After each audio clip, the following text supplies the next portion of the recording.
Hi అండి, అందరికీ నమస్కారం. అందరూ బాగున్నారా?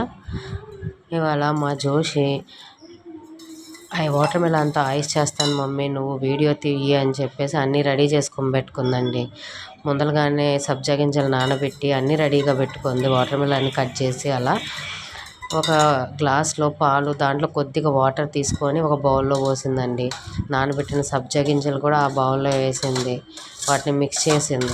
తర్వాత వాటర్ మిలన్ చిన్న చిన్న ముక్కలుగా చాప్ చేసి రెడీగా ఉంచుకుంది. వాటిని కూడా పాలు, సబ్జా గింజలు వేసిన బౌల్లోనే వేసి బాగా మిక్స్ చేసింది. తర్వాత షుగర్ తీసుకుంది. ఎక్కడ నేను అరుస్తానో, షుగర్ ఎక్కువ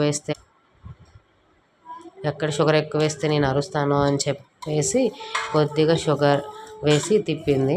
దాంట్లో షుగర్ సరిపోయినట్లేదు అనిపించి నేను ఇంకొద్దిగా షుగర్ని యాడ్ చేసేసాను.